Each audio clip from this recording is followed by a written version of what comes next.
আসসালামু আলাইকুম ওরহমতুল্লাহি ওবারাকাতুহু। দর্শক শ্রোতা, এই মুহূর্তে সবথেকে বড় খুশির সংবাদ হলো অবশেষে সব জল্পনা কল্পনার অবসান ঘটিয়ে দেশে ফিরেছেন আল্লামা ডক্টর মিজানুর রহমান আজহারী। গতকাল থেকেই তার আসার গুঞ্জন ঘুরে ফিরেছিল সারা দেশে, কিন্তু অবশেষে সব জল্পনা কল্পনার অবসান ঘটিয়ে এবার তিনি ঢাকায় অবতরণ করলেন এবং তাকে পেয়ে দেশের হাজারো মানুষ এতটা খুশি হয়েছে, ততটা খুশি তারা হাসিনার পতনের কারণেও হয়নি। আপনারা সকলেই জানেন যে প্রায় 3 থেকে 3.5 বছর আগে ডক্টর মিজানুর রহমান আজহারী তিনি এই হাসিনা স্বৈরাচার সরকারের কারণেই দেশ থেকে চলে গিয়েছিলেন এবং এতদিন তিনি নির্বাসনে ছিলেন, মালয়েশিয়াতে অবস্থান করছিলেন। সেখানে থেকেও কিন্তু তিনি থেমে থাকেননি, তার ধর্ম প্রচারের যেই কাজ সেই কাজগুলো তিনি করে যাচ্ছিলেন। এবং সাথে সাথে তিনি যে ডক্টর মিজানুর রহমান আজহারী এবং তাকে যে মানুষ ভালোবাসে, তার ভালোবাসা কিন্তু মানুষের হৃদয় থেকে বিন্দুমাত্র কমে যায়নি এবং তাকে মানুষ ঠিক আগেরই মতো ভালোবাসে, সেটার প্রমাণ মিলেছে।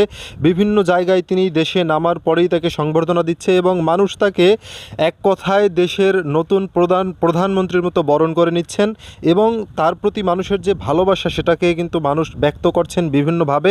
আপনারা হয়তো স্ক্রিনে এতক্ষণে সে সমস্ত কিছু দৃশ্য দেখতে পেয়েছেন এবং তিনি দেশে আসার সাথে সাথে বাংলাদেশ জামায়াতে ইসলামী সহ বাংলাদেশের সর্বশ্রেণী সর্ব ধর্মের, তারপরে সর্ববর্ণের, সর্বদলের যে সমস্ত মানুষরা রয়েছে সকলেই খুশি হচ্ছেন। বিশেষ করে একটা দল ছাড়া তারা তো কোনো ক্রমেই এখন খুশি হতে পারবে না, কারণ তাদের অবস্থা সম্পর্কে তো এখন আপনারা সকলেই অবগত রয়েছেন। তারা এখন খুবই দুর্দিন পার করতেছেন এবং তাদের সময়গুলো কেমন যাচ্ছে হয়তো এখন সেটা তারা আর আল্লাহ ছাড়া কেউই জানে না, কারণ তাদেরকে এখন যে যেখানে যেভাবে পাচ্ছে সেভাবেই তাদেরকে মোটামুটি উত্তম মাধ্যম দিচ্ছেন এবং তাদেরকে বিভিন্নভাবে তাড়ানির উপরই রাখতেছেন এবং পালাতে গিয়ে অনেকে ধরা খেয়েছেন। গতকালকে হাসান মাহমুদ সাহেব এবং জুনায়েদ আহমেদ পলক, যিনি পৃথিবীর সর্বশ্রেষ্ঠ আইটি বিশেষজ্ঞ, যাকে জুনায়েদ আহমেদ মার্ক জাকারবার্গ এই ধরনের নাম মানুষ দিয়েছিল, বা পলক বার্গ তার নাম দিয়েছিল, আইটি বিশেষজ্ঞ। সেই আইটি বিশেষজ্ঞ গতকাল ধরা খেয়েছেন। এতদিন তিনি অনেক ডিম মানুষকে দিয়েছেন, অনেকভাবে তিনি পচিয়েছেন, মানুষকে কষ্ট দিয়েছেন, হ্যায় প্রতিপন্ন করেছেন, বিভিন্নভাবে জুলুম নির্যাতন করেছেন। তারা কিন্তু এখন একে একে ধরা খাওয়া শুরু করেছে। ধরা খেয়েছেন কিন্তু ডিবি হারুনও। এতদিন তিনি মানুষকে ডিম দিয়েছেন, এবার হয়তো তাকে স্টিলের ডিম উপহার দেওয়া হবে তার বিভিন্ন দিক দিয়ে, সেটাই আসলে শোনা যাচ্ছে। সাথে সাথে এই মুহূর্তে সবথেকে যেটা বড় খবর সেটা হলো মিজানুর রহমান আজহারী তিনি এসেছেন এবং তার আশাতে পুরো দেশের মানুষ খুশিতে আত্মহারা, অনেকে মিষ্টি বিতরণ করছেন এবং যেহেতু তিনি আবার দেশে ফিরে এসেছেন, আবারও নতুন করে তিনি মাহফিলের মাঠগুলো কাঁপাবেন এবং মানুষকে ধর্মের দাওয়াত দিবেন।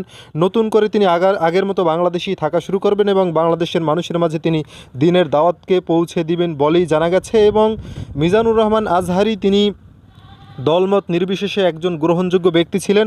তারপরেও জামায়াতে ইসলামীর সাথে তার একটি সংশ্লিষ্টতার কারণে হাসিনা সরকার তাকে দেশ ছাড়তে বাধ্য করেছে, তিনি দেশ ছেড়েছিলেন এবং পরিশেষে একটা সময় লুৎফুর রহমান ফরাইজি হুজুর বলেছিলেন যে একদিন মিজানুর রহমান আজহারী দেশে আসবেন এবং বীরের বেশে দেশে আসবেন। সেই বীরের বেশেই কিন্তু এবার দেশে এলেন আল্লামা মিজানুর রহমান আজহারী এবং দেশে এসেই তিনি সর্বশ্রেণীর ওলামায়ে কেরামের সাথে ঐক্যমত পোষণ করেছেন এবং বাংলাদেশের সমসাময়িক রাষ্ট্র ব্যবস্থাকে নতুন একটা পর্যায়ে নিয়ে যাওয়ার কথা বলেছেন। গত পরশুদিনই তিনি তার সামাজিক যোগাযোগ মাধ্যমে একটি লাইভে এসে জানিয়েছিলেন যে অতি শীঘ্রই তিনি বাংলাদেশে আসবেন। তখন থেকেই বাংলাদেশের মানুষ তার আগ্রহের জন্য অধীর আগ্রহ নিয়ে, তার আসার জন্য অধীর আগ্রহ নিয়ে বসেছিলেন।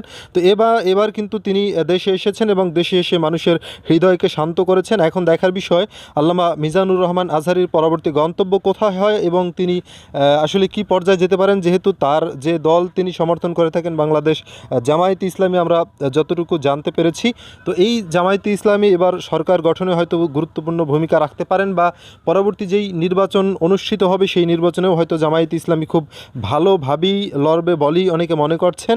সেক্ষেত্রে মিজানুর রহমান আজহারীকে মন্ত্রিত্ব দেওয়া হয় কিনা বা কোথাও তাকে নমিনেটেড করা হয় কিনা সেটা নিয়েও এখন অনেকে কথা বলছেন এবং তাকে অনেকে এমপি হিসেবে দেখতে চাচ্ছেন।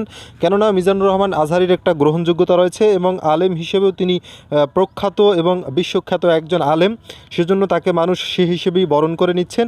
এখন দেখার বিষয় মিজানুর রহমান আজহারীর ভবিষ্যৎ কী হয়।